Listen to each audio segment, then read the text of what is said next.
दी भी है मैंने आपको, चलिए इसके अकॉर्डिंग मैंने हेडिंग दी हुई है ना, जी ma'am. Significance, types and dimension. हाँ ये बताया हुआ था मैम।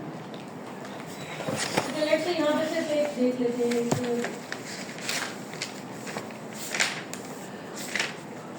हमारी असाइनमेंट्स मैंने ये फिलोसफी की वाली। है, ये भी है, अब थोड़ा सा मैम थोड़ी सी और टफ थोड़ा सा है। अलग टीचर की है, अलग क्लास की है। हम वही है ना जिनके पास अभी 4 आ गई हैं। मुझे क्या पता उस क्लास में उस टीचर ने क्या दिया था। मैडम नहीं, अच्छा आपने तो खासा आज एक और दी है ना मैम। जी मैम। मैंने उसमें क्या दिया हुआ है? मैम आज आपने 5 आर्टिकल्स ढूंढने के लिए कहा हुआ है और थ्योरी वाले कहा हुआ है। कितनी देर में मिल मैंने जाएगा? सोशल एक्सचेंज वो थ्योरी कितनी देर में? मैडम हमें बोलना बहुत time अभी ढूंढवा लूं? मैम आप बहुत जल्दी कर लेती है माशाल्लाह मैम, हमें तो सोचते निकालते काफ़ी टाइम लग जाता है मैम। अभी कर लेते हैं मैम 5 मिनट में, मुझे तो सिखा दें मैम मुझे तो स्केल भी नहीं निकले यहाँ पे मैम। चलो, वो असाइनमेंट करनी है। मैंने भी आपको लिटरेचर जरूरी सिखाना है ना, क्योंकि मुझे पहले ये बता मैम पहले ये बता दें लिटरेचर? लिटरेचर वाला। जी मैम। लिटरेचर मैंने आपको हेडिंग बताई नहीं है, वो मैंने आपको स्ट्रक्चर ही बताया हुआ है basically। जी बताया मैम, ये लिखा हुआ है जी। मैंने आपको स्ट्रक्चर बताया है। अच्छा, दूसरा ये कि जो ये डाटा बेसिस है ना, ये अपने तरीके से लिखने को पसंद करते हैं। ये एमर एंड का एक खास तरीका है। ये जिसने पेपर सबमिट किया होता है, जैसे मेरा भी इसी में हुआ है, खींच तान के वहीं पे आपको ले आता है। अगर तो पब्लिकेशन पॉइंट ऑफ व्यू है, तो जिस टारगेटेड जर्नल में आप लेके जा रहे हो उसका राइटिंग स्टाइल फॉलो करो। जी। अपने पेपर जैसा मिलता जुलता मॉडल ले लो। यानी यहाँ पे मॉडल क्या बना है, इसका मॉडल है ये। अगर आपका मॉडल ऐसा है पिक्चर वाइज ले लो, और हाइपोथेसिस भी पॉजिटिव उसकी होनी चाहिए जो बेस पेपर लो, फिर इसी के आर्ग्यूमेंट्स का फ्लो फॉलो करो। One thing, the other thing is if you don't have this choice to find the exact paper like yours, तो फिर मेरे वाला जो तरीका मैंने आपको लिखाया है कि आपने एक वेरिएबल को जब लिखना है तो पहले उसकी सिग्निफिकेंस लिखनी है थोड़ी, फिर उसकी डेफिनेशन, फिर उसकी टाइप डायमेंशन। मैं सिग्निफिकेंस लिखवाई भी डेफिनेशन है डिटेल में। मैडम दोबारा शॉर्ट में नहीं, कुछ मिस हो गया तो significance definition type dimension, time dimension theories and models, factors affecting it, या एंटीसीडेंट्स एंड आउटकम्स, सारे शॉर्टली जो रिलेटेड है।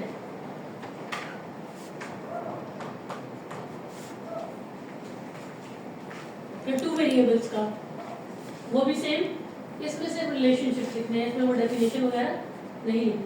अच्छा, इसमें आपने करना क्या है कि मैंने आपको जो लिखवाया है ना, वो अलग अलग उसके हिसाब से लिखवाया है।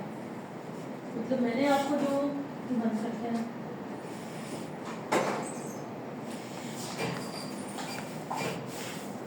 मैंने आपको जो लिखवाया था ना, वो डिफरेंट अलग अलग वेरिएबल्स के हवाले से लिखवाया है। पेपर में मैंने आपको एक चीज बताई थी कि जब हम दूसरा वेरिएबल स्टार्ट करते हैं तो फिर दूसरे की डेफिनेशन से शुरू करते हैं। समझ रहे हैं बात? जैसे इसमें भी है, यहाँ पर बता दीजिए, इस पेपर में भी है ना ये चीज, ये क्रिएटिव डेमियंस एंड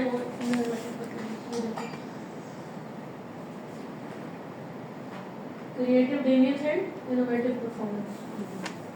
ठीक है, अब इसमें उसने देखो क्या दिया है,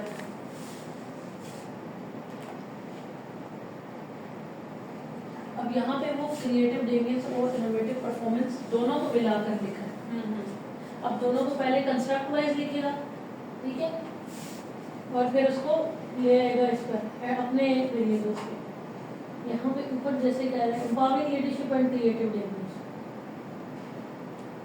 अब यहाँ पे वो देखिए बात कैसे शुरू करें, creative domains is regarded as private innovation practice, this is this, there is a close relationship. अब यहाँ पे वो डिफाइन कर रहे हैं एम्पावरिंग लीडर को पहले।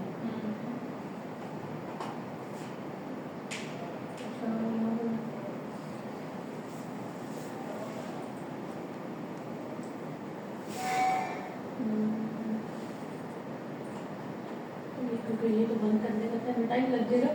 मैंने आपको जैसे बताया था ना, सिग्निफिकेंस की लाइन, डेफिनेशन, टाइप्स या डायमेंशंस, ये सब विद रेफरेंस होना चाहिए। थ्योरीज, अब यहाँ पे आपने बहुत डिटेल में थ्योरीज एंड मॉडल्स नहीं बताए, ठीक है, सिर्फ शॉर्टली कि कौन सी थ्योरीज इसको पढ़ चुकी है। ठीक, अल्लाह हाफिज़। कल आना आपने, ठीक है। ना ओके, थ्योरीज एंड मॉडल्स के बाद मैंने क्या लिखा था, हाँ, फैक्टर्स अफेक्टिंग, वही एंटीसीडेंट्स, अफेक्टिंग के बजाय एंटीसीडेंट्स लिखें, और आउटकम्स एक्स एंड वाई। अब ये एक्स एंड वाई क्या है? आउटकम्स हम एक्स वेरिएबल के बारे में ये सब कुछ कर रहे हैं ना, तो आप एंड में आपने एक्स एंड वाई का रिलेशन, फिर आप जो हेडिंग देंगे एक्स एंड वाई की देंगे।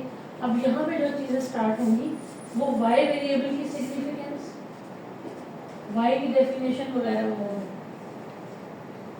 आप क्या पूछ रही हो? ये जो एंटीसीडेंट्स और ये तो बहुत ज़्यादा नहीं हो सकते। आपने शॉर्टली बताने विद रिलेटेड टू दिस, जैसे आप क्रिएटिव डेफिनेशन पढ़ रही हो, ठीक है, और पीछे क्या है, लीडरशिप। हाँ, लीडरशिप तो तो 4 टोटल है वैसे तो। आप लेट्स से एम्पावरिंग लीडरशिप और क्रिएटिव डेफिनेशन का रिलेशन देख रही हो।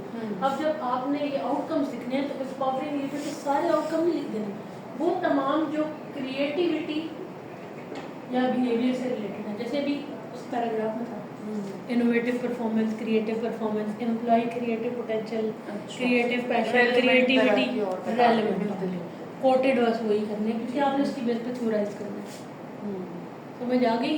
और मैम मैंने आउटकम में मैम किस तरह लिखना होगा, ग्रीन इनोवेशन से रिलेटेड जो होना सेम यही चीज़ है ना। इसी तरह। हाँ, यस आप पहले अपना एक वेरिएबल लिखेंगे, जैसे अगर आपका क्रिएटिव डेवियंस मेन वेरिएबल है ना, अगर वो है तो वो उससे स्टार्ट करेंगे, और अगर आई भी आपका मेन वेरिएबल है तो उससे स्टार्ट करें। That is all up to you.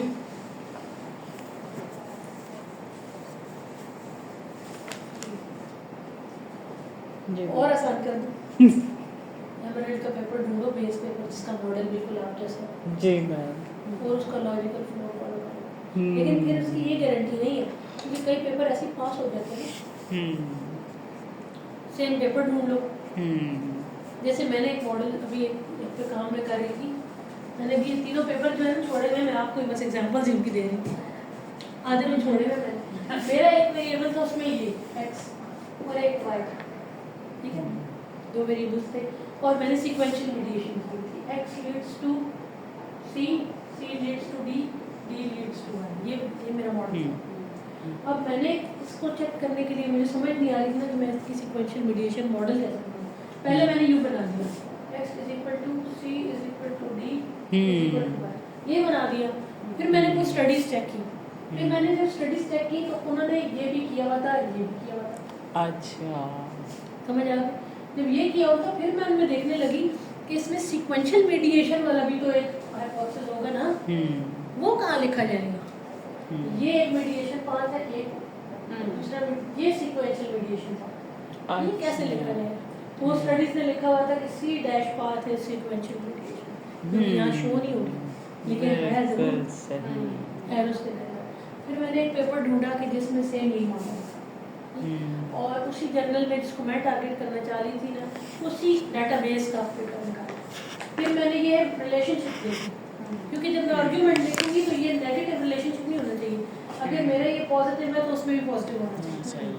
फिर मैंने वो देखा, जब मैंने वो कर लिया ना, पेपर मुझे मिल गया, शुक्र अल्हम्दुलिल्लाह, I was very happy to see, exact मिल गया। फिर उसकी लॉजिकल रीजनिंग में देखने लगी कि उसने कैसे कैसे इनको लिखा है, और बिलीव इतना आसान हुआ वो लिखना। अभी मेरा वो आगे पढ़ा है, एक स्टूडेंट मेरे साथ उस पर काम कर रहा है, तो वो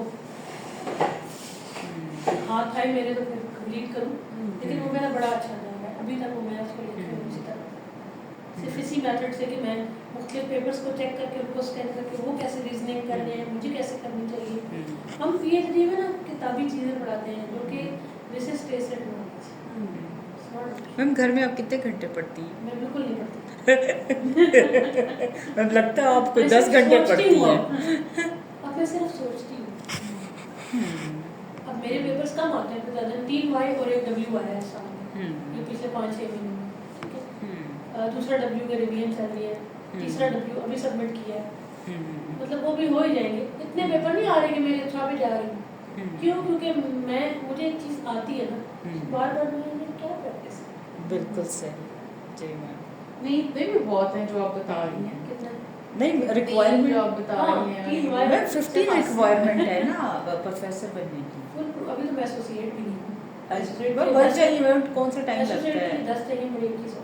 मैम वो कौन से फिर तो मैम आपकी रिक्वायरमेंट पूरी है प्रोफेसर। मजा नहीं है ना, देखो किसी काम में मजा नहीं है तो मैं just for the sake of promotion and just for the sake of being, मजा ना आए तो क्या फायदा। इस मॉडल को करने में मुझे मजा आ रहा था।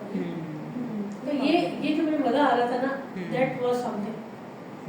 पब्लिकेशन, अब ये जो है एक्सप्लेनेशन वाला जो था ना, ये मुझे मॉडल नहीं पसंद था। ये मेरी जो फर्स्ट ऑथर है ना, उसने जिद की हुई थी कि यार मेरे पीएचडी थीसिस में जॉब क्राफ्टिंग की फ्रेंड है मेरी, तो उसकी जॉब क्राफ्टिंग में उसने कहा इसी पे करेंगे, जॉब क्राफ्टिंग की डिग्री लिखना। तो फिर मैंने कहा चलो यार ठीक है। तो एक ही जर्नल में सबमिट भी हमने कराई रखा। खैर वहाँ शुक्र है हो तो गया हमारा।